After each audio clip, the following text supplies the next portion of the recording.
Good day, everyone. I'm Mabel R. Evalo, Nurse 2 from Zambales National High School Annex. So, today, let's talk about the drugs and its classification. What is drug? A drug is any substance other than food which changes the way the body or mind functions. So, when are drugs harmful? Any drug may be harmful when taken in excess. Some drugs can also be harmful if taken in dangerous combinations or by hypersensitive or allergic person in ordinary or even small amounts. Are products other than drugs ever abused? Yes. Substances like glue, paint thinners, gasoline, and other volatile or breathable solvents contain a variety of dangerous chemicals. They should be sold and used with caution. Classification of drugs. The first one is stimulants, also known as uppers. So what do they do? So a stimulant is a drug which speeds up the brain and the central nervous system. So examples of that are caffeine, that found in many drinks such as coffee, tea, and energy drink, nicotine from cigarettes, amphetamines like meth and ecstasy, speed, cocaine, and diet pills. Another classification of drug is a depressant, also known as downers. So, depressant is a drug which slows down the brain and the central nervous system. So, the examples are alcohol, like beer, wine, vodka, gin, tequila, heroin, tranquilizers, sleeping pills, and marijuana. The next is hallucinogens or psychedelics. So these drugs alter the user's state of consciousness. You can have hallucinations like distort auditory and visual sensations.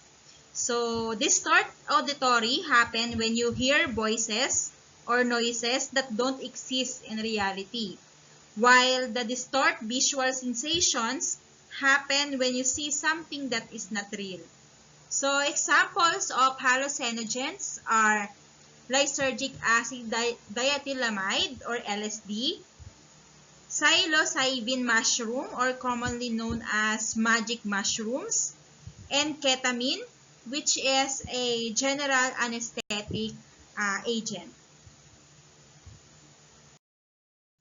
Okay, the next one is alcohol. So alcohol is the oldest and most widely used drug in the world. About 2/3 of grade 6 students say they have experimented with alcohol. By grade 10, over 90% have tried it. So the leading cause of death for teens and young adults is motor vehicle accidents, many of which involve alcohol use.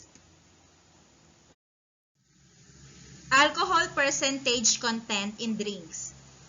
So different types of alcoholic beverages have their own alcohol by volume or ABV. Accordingly, the number of alcoholic beverages you consume will have a direct effect on the way your body responds. Understanding ABV is a vital to being able to make informed decisions concerning alcohol intake and its possible effects on your health and behavior.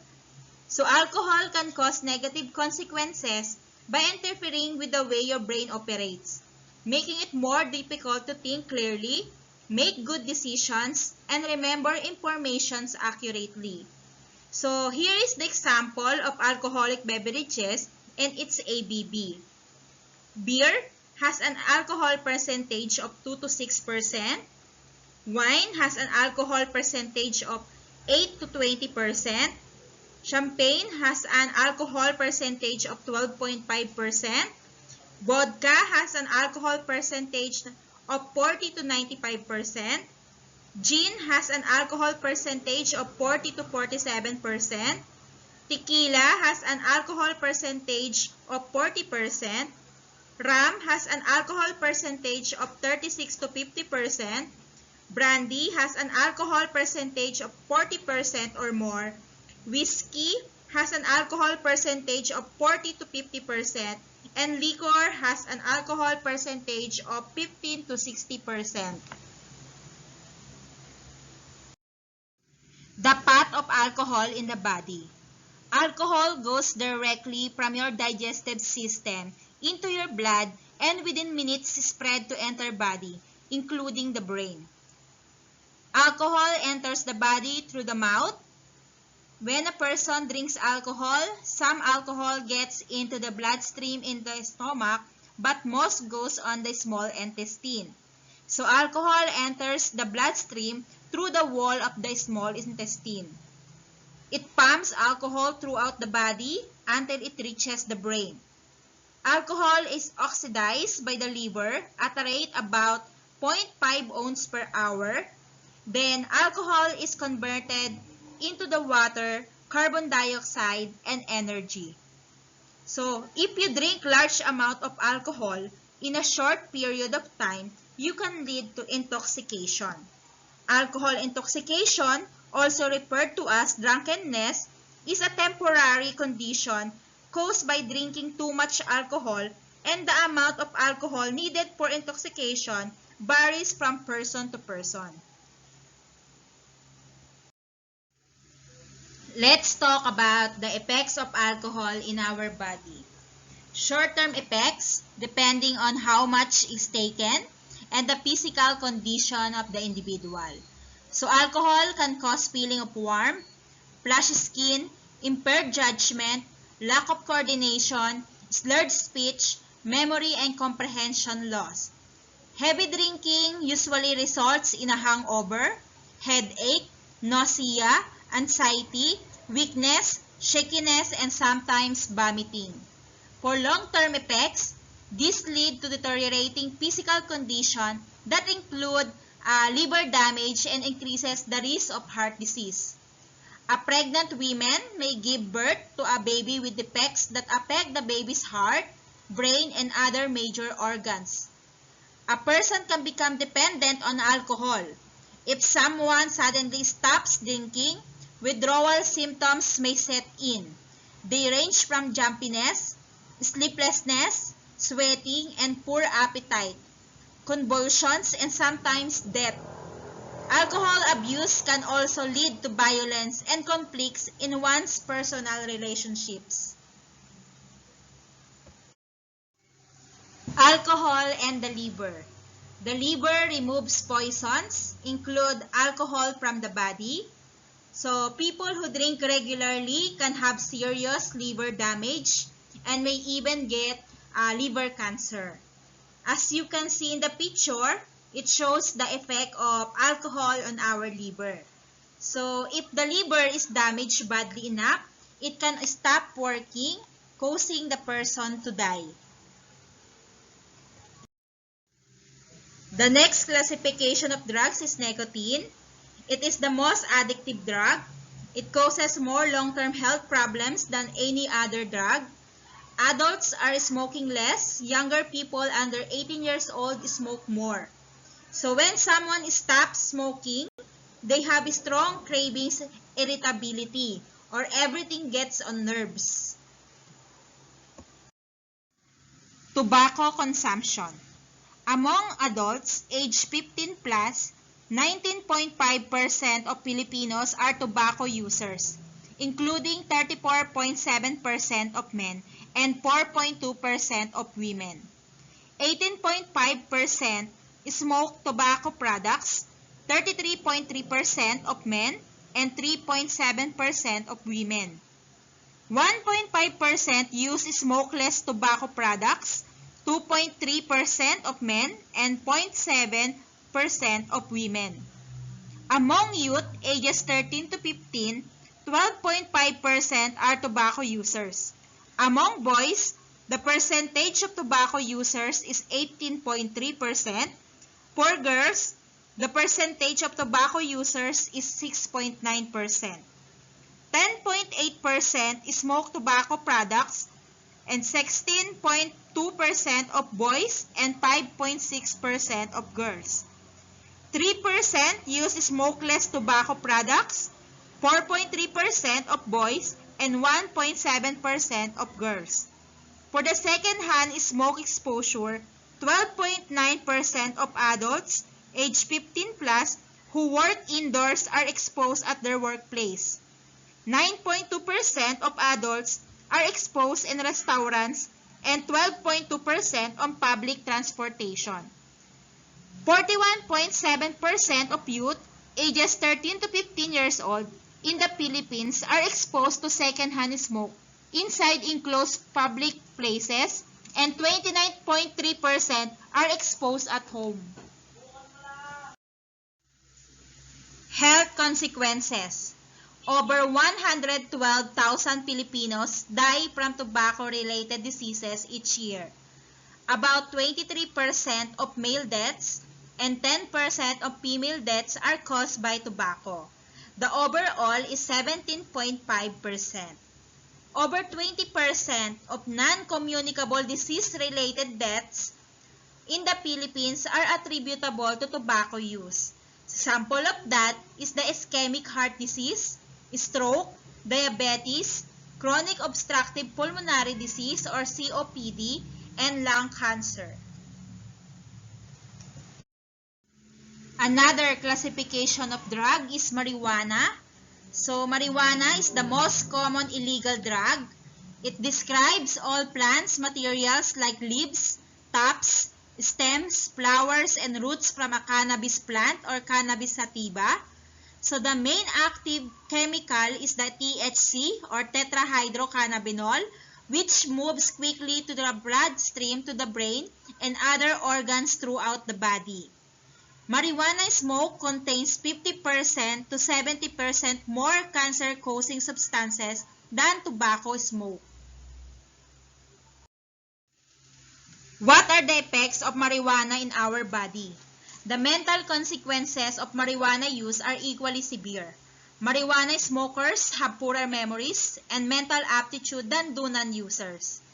Long-term effects includes breathing problems, lung cancer, damaged cells and tissues in the body that fight disease, lack of motivation, and difficulty processing new information. Short-term effects includes increase in heart rate, which leads to anxiety and paranoia, distorted concept of time and space, decrease in concentration skills, short-term memory capacity, feeling tired after the high wears off, increase in appetite, and weight gain. Inhalants. What is inhalant abuse? Inhalant abuse is the deliberate inhalation of volatile chemical substances that contain psychoactive, mind or mood-altering vapors to produce a state of intoxication. It includes aerosol sprays, cleaning fluids, glue, paint, paint thinner, nail polish remover, amyl nitrite, and lighter fuel. So why is inhalant abuse dangerous? It can cause permanent damage to the brain and may result to sudden snipping death. Sudden snipping death occurs when a user's body goes into cardiac arrest or heart failure upon abusing an inhalant. So abusers under the influence of inhalants are prone to accidents, drowning, and falling from building among others. Abusers can also become violent. Inhalant abuse produces psychological dependence. Once the habit is formed, the dose has to increase gradually to produce the same effect. Effects of the inhalants. Short-term effects. In addition to the above, inhalants can kill a person by heart attack or suffocation as the inhaled fumes take the place of oxygen in the lungs and central nervous system. Someone on inhalants may also suddenly react with extreme violence. For long-term effects, can lead to muscle wasting and reduce muscle tone and strength. Can permanently damage the body and the brain. The next classification of drug is ecstasy. Ecstasy is usually taken orally in pill, tablet or capsule form. Taking more than one at a time is called bumping.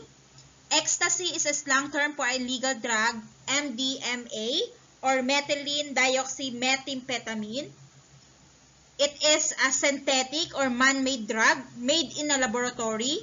Makers may add anything they choose to the drug, such as caffeine, amphetamine, and even cocaine. Ecstasy is illegal and has effects similar to hallucinogens and stimulants. The pills are of different colors and are sometimes marked with cartoon-like images. Mixing ecstasy with alcohol is extremely dangerous and can be lethal. The stimulative effects of drugs such as ecstasy enable the user to dance for a long periods, and when combined with the hot, crowded conditions found at raves, can lead to extreme dehydration and heart or kidney failure. In addition to ecstasy, the heat of ecstasy lasts for 3 to 6 hours. Once swallowed, it takes 15 minutes to enter bloodstream and reach brain, and the users reach a peak level of high after 45 minutes. Here are the short-term effects and long-term effects of ecstasy. Short-term effects includes impaired judgment, false sense of affection, confusion, depression, sleep problems, severe anxiety, paranoia, drug craving, muscle tension, involuntary teeth clenching, nausea, blurred vision, faintness, chills, or sweating. Long-term effects: prolonged use causes long-lasting and perhaps permanent damage to the brain, affecting the person's judgment and thinking ability. The next classification of drug is heroin. Heroin is usually injected, snorted, or smoked. It is highly addictive. It enters the brain rapidly but makes people think and react slowly, impairing their decision-making ability. It causes difficulty in remembering things. Heroin is an opioid drug made from morphine that obtained from opium poppy plants. It is a downer or depressant that affects brain pleasure system and interferes with brain ability to feel or perceive pain. It is a white to dark brown powder or tar-like substance. It is cut with other drugs or substances such as sugar, starch, and powdered milk. Abusers don't know actual strength of drug or true contents, so it can lead to high chance of overdose or death. So, what are the effects of heroin in our body? The initial effects include a surge of sensation or a rush. So people who use heroin report feeling of rush or a surge of pleasure or euphoria. So this is a feeling of intense excitement and happiness. Abusers experience clouded mental functioning, nausea and vomiting. Awareness of pain may be suppressed. Pregnant women can suffer spontaneous abortion.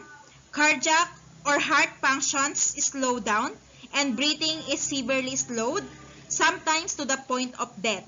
Long-term effects: frequent injections can cause collapsed veins, leading to bacterial infections of the blood vessels and heart valves. Lung complications may result. Sharing of needles or fluids may result in AIDS and other contagious diseases. Cocaine and crack. The word cocaine refers to a drug in a powder form or cocaine and a crystal form or crack. It comes in solid blocks or crystals varying in color from yellow to white. Crack is heated and smoked. It is so named because it makes a cracking or popping sound when heated. So it is made from the coca plant. Cocaine and crack cocaine can be taken orally, through the nose, or snorted, injected with a syringe, or in the case of crack, through inhalation of the fumes from heating it. The terms used to describe ingestion include chewing, snorting, mainlining or injecting into a large vein, and smoking. Effects of cocaine and crack in our body. Short-term effects. Cocaine causes a short-lived intense high that is immediately followed by the opposite. Intense feelings of depression and edginess and a craving for more of the drug. People who use it often don't eat or sleep properly. They can experience greatly increased heart rate, muscle spasms, and convulsions. The drug can make people feel paranoid, angry, hostile, and anxious even when they aren't high. Long-term effects. In addition to those effects already mentioned, cocaine can cause irritability, mood disturbances, restlessness, paranoia, and auditory or hearing hallucinations. Tolerance to the drug develops so that more is needed to produce the same high. Coming down from the drug causes severe depression, which becomes deeper and deeper after each use. This can get so severe that a person will do almost anything to get the drug, even commit murder. And if he or she can't get cocaine, the depression can get so intense, it can drive the addict to suicide. Next is crystal meth. Crystal meth is a form of methamphetamine that resembles small fragments of glass or shiny blue-white rocks. It is taken by snorting or inhaling by nose, smoking or injecting it with a needle, and some even take it orally. These drug effects generally last from 6 to 8 hours but can last up to 24 hours. It is highly powerful and addictive man-made stimulant that causes aggression and violent or psychotic behavior. Many users report getting hooked or addicted from the first time they use it. So it is used by individuals of all ages, but is commonly used as a club drug taken while partying in a nightclubs.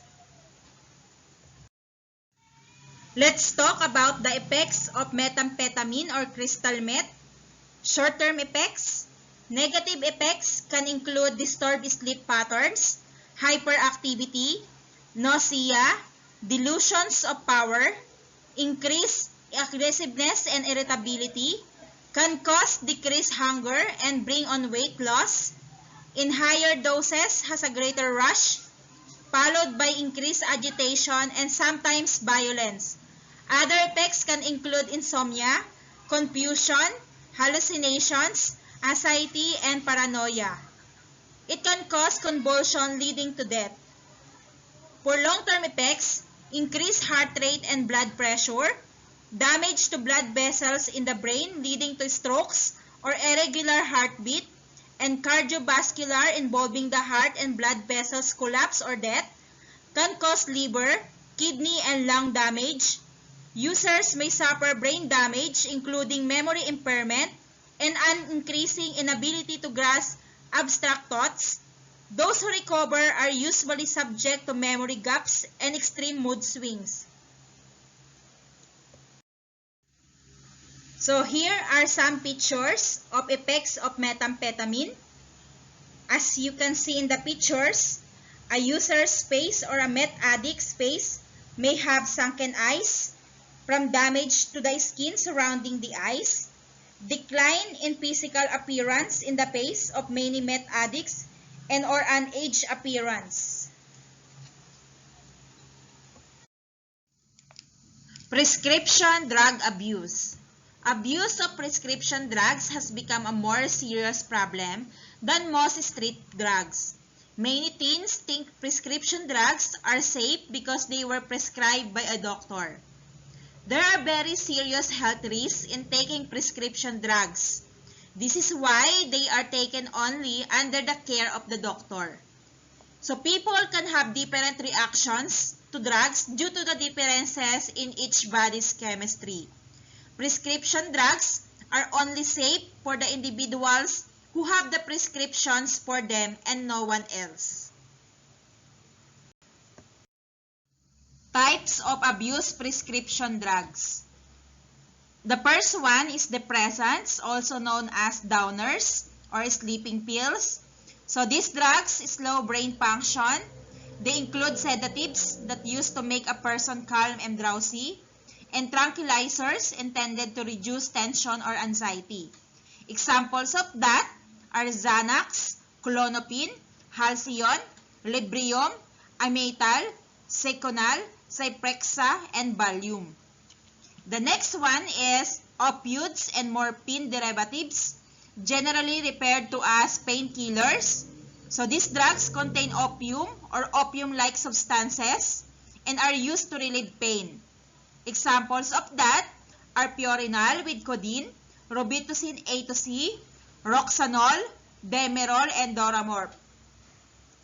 Another type of abuse prescription drug is a stimulants, also known as uppers or speed, a class of drugs intended to increase energy and alertness but which also increase the blood pressure, heart rate, and breathing. Example of that are Ritalin, Concerta, Bipitamin, and Dexedrine. The last one is antidepressants, psychiatric drugs that are supposed to handle depression. So examples of that are Zoloft, Prozac, Paxil, Celexa, Epexor, and Remeron. With that ends my presentation on drugs and its classification. Thank you, everyone.